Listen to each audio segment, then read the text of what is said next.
One of the most annoying things that happens all the time in politics that Canadians have become extremely used to over the past 8 years of Justin Trudeau's Liberal government is politicians just gaslighting you into thinking that the state of the country is much better than it actually is. I'm not trying to be very doomerish here and pretend that all is lost in Canada. Canada still has obviously a lot of virtues. But we are obviously also in economic decline right now because of crazy high taxes, regulations, anti-oil and gas regulations, all the stuff that the Liberals have imposed on Canadians. Our GDP per capita in 10 years has actually slightly gone down, even though a first world country like Canada has no reason not to be growing at a rapid rate. It's because the Liberals have been getting in the way. But don't worry, they're here with their own statistics and very skewed studies. I just call them studies because I get annoyed whenever someone's like, I have a study here that actually shows we're doing great.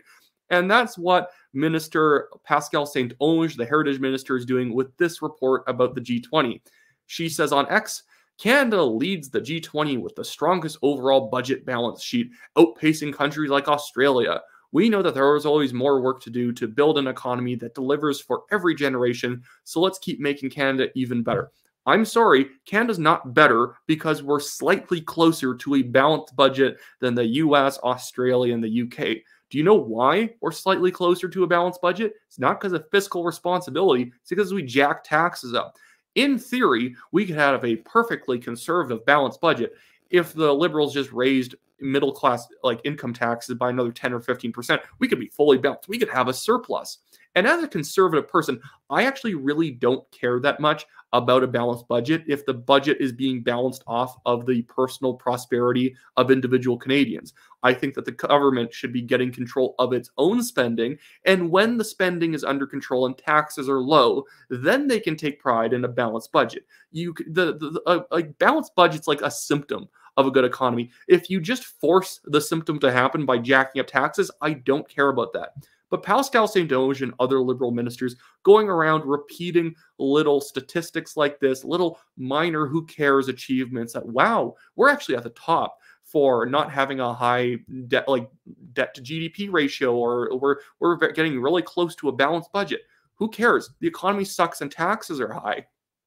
But anyways, before I move on, I want to cover Chrystia Freeland saying some other stuff and just other nonsense I see Liberals pushing to pretend the economy's better. I just quickly want to plug the fact that I, Wyatt Claypool, am running for the Calgary Signal Hill Conservative Party nomination. This is what the riding boundaries are now. So if you live in this riding, buy Conservative federal membership, vote for me #1 in your ballot, and visit my website in the description below, wyattclaypool.com.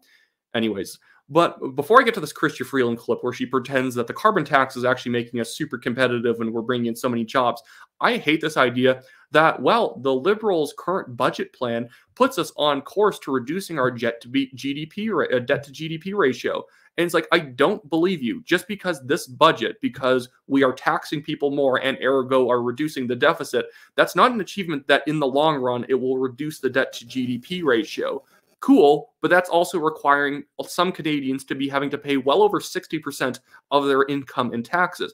Also, that sort of, I would say, fake trend line that's assuming that we're going to be reducing the debt to GDP into 2028, that's the kind of stuff that we had been assuming would happen back in 2015, and then debt to GDP keeps going up, and every time the Liberals put out a new budget, there's some random guy with his study online showing that right now, if we actually maintain this sort of spending, the debt to GDP will fall down. When have they ever actually gotten control of spending? You're just lying to yourself, or you're lying to other people knowing that whatever you're saying isn't true. That's not true. You can't, a government official can't just come out with idealized numbers from their budget. And this budget's not even exactly ideal. It's full of crap spending that's not going to help anybody else. It's not going to reduce poverty. It's not going to make anything more affordable. The dental care is not actually going to show up for anyone. The pharmacare is useless. All this stuff sucks.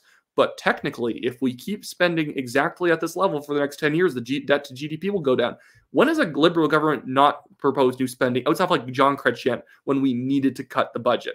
It's never happened in my entire lifetime. I'm not that old, to be fair, but it's never happened in like the last 100 years that a Liberal government gets control of spending outside of that crisis scenario in the 90s.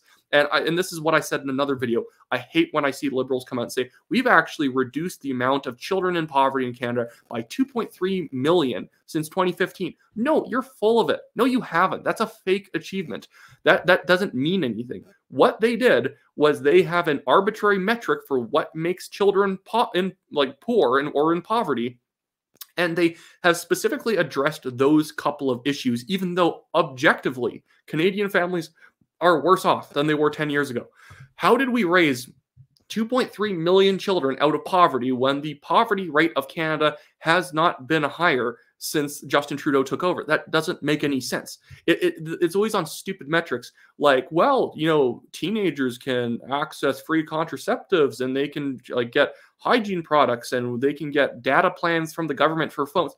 That's not wealth. That's just stupid bureaucratic metrics for what makes someone not in poverty. That's why I highlighted that UNICEF chart of of child poverty. The best achieving country on child poverty is Slovenia, and the worst was Luxembourg. One of the worst was Luxembourg. That doesn't make any sense. Anyways, here's Chrystia Freeland saying that actually the carbon tax is making us tons of jobs and making us super prosperous. And I can tell you, global markets will not be open to us unless we have a strong and credible climate plan. So from my perspective, there are a lot of reasons we need a strong climate plan, but the number one reason is because our economy, the jobs of today and the jobs of tomorrow depend on having one. Thank you, Rebel News, for clipping that, but I feel so bad for all the people in the background looking like they didn't know why they didn't call in sick that day. But you see what Chrystia Freeland was doing there. It's called lying, because she's a liar. How is it that Canada's jobs are going down over time, yet nobody will invest in us unless they have the carbon tax? So at what moment does the rest of the world recognize, wow, gee whiz, that Canada sure does have a carbon tax. Let's send all of our workers there. Let's open up 7 new manufacturing plants in Oshawa because Canada has a carbon tax and they're going to gouge us for our money, for our tax money, for our revenues if we set up shop there. That's not true. If you look at any of the charts of Canadian employment, our unemployment rate has been going up. The only way our employment rate looks somewhat good is if you minus off all the discouraged workers. The amount of discouraged workers in Canada is crazy. So the unemployment rate in some months will come down, but it's because people stop looking for jobs. We did not add any jobs that month that would justify the unemployment rate falling, because we're looking at in January, February, March, the net amount of jobs added was nothing. Yet somehow the unemployment rate fell further because we are now considering people who've lost all hope to now no longer be an employment problem. That's insane. And all the employment is in the state. We needed a carbon tax so that we could get more employees in the state. And that's really what it's about. The carbon tax allows the government to employ thousands of people just to deliver that one policy. This happens all the time. People act like because it's the public sector, it holds up the public interest because it's called the public sector.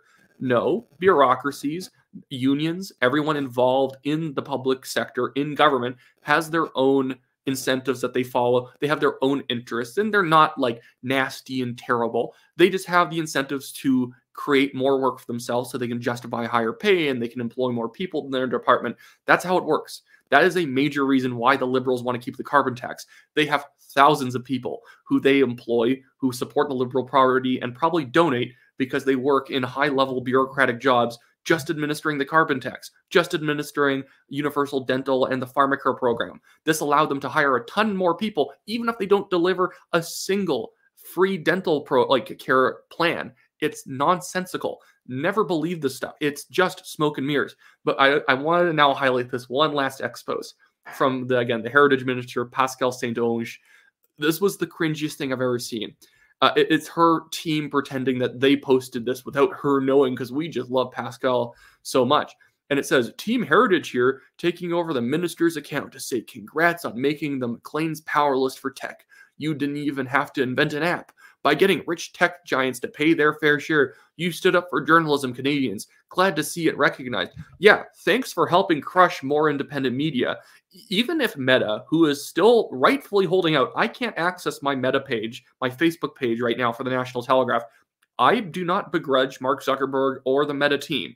It's not their fault that the Liberals are trying to extort them. Even if they paid up, it wouldn't benefit Wyatt, and I'm just saying this on principle that I don't want them to pay. Even if they paid, I'm even slightly being selfish here. Even if they paid, I wouldn't get a cent of it because all the money would go to Global, CBC, CTV, the legacy media outlets. What she has actually done is she has restricted the money that Google has to pay independent media outlets because it's saying that they need to pay the legacy media outlets more for their news. Only accredited media gets to actually access the money that the Liberals are getting a hold of. So really, they're not actually taking money from Google. Google's just going to slash ad rates for websites like the National Telegraph and True North and Rebel News and Counter Signal and all the others. And then they're going to hand that money to the CBC. This is just the money grab. This is them giving already rich subsidized journalists who are making six figures for doing a terrible job, and they are giving them even more money that I would have previously earned. So I'm being selfish here, but I think it's still principled selfishness that, yes, it benefits me to not want Bill C-18 and Bill C-11 to be implemented, and especially Bill C-63. At the same time, it's just the right thing not to do this. It's the right thing not to curb algorithms for your media friends, to force those companies to pay your media friends more, who somehow can't manage a $1.4 billion budget without having to cut employees, because these people have massive departments and these massive journalistic organizations that do nothing. This is the reason why, and this is turning into a rant, why Alberta, and I'm going to call out my own province of Alberta, we spend the most per capita on healthcare, on education, and we have the longest wait times for a lot of procedures, and we have the biggest class sizes. Is because we actually don't spend that much on healthcare and education. I'm not saying we should spend more. We could literally cut the healthcare budget in Alberta by probably 20%, and we could have better healthcare. Because it's not about the dollars, it's about how you spend the dollars. And we spend half of our dollars in healthcare on people creating messes, creating paperwork, HR, administration, people who have nothing to do with actual healthcare delivery. Same with schools. I've heard from teachers themselves that about 10, 20 years ago, schools were one principal, one's vice principal, some other support staff members, a superintendent who manages multiple school, the school district and whatnot. And now what we have is like 7 vice principals in schools, 2 co-principals, a bunch of extra support staff. And that's why we don't have enough teachers to reduce class sizes, because there's a lot of people incentivized not to teach to get paid more to be in these administrative jobs. And these administrative jobs tend to be things that the unions are actually in favor of, even though you think they'd be against management, because these jobs tend to be handed out to the most loyal Alberta Teachers Association members. This is how Janice Irwin, the current MLA in Edmonton, like Highlands, Norwood, it barely worked as a teacher. She became a vice principal almost immediately because she was a very, very key ATA asset. Anyways, that should be it for me today, guys. I don't want to go on too long about this topic since I know economics can kind of bore people. Hopefully I make it entertaining. But plug again, I'm running for the Calgary Signal Hill Conservative Party nomination. Check which riding you live in the city of Calgary and buy a membership if you live in my area. And also, if you want to donate to the TNT Legal Fund, I have the Give, Send, Go link for that in the description underneath my website, wyattclaypool.com. If you guys want to donate anything to that, it really helps us reduce the burden of costs that we've incurred from frivolous lawsuits from billionaire developers suing us for defamation that they cannot prove, have no evidence for, but are merely trying to attack us because they don't like independent media investigating things. Anyways, that's it for me. Have a good one, guys.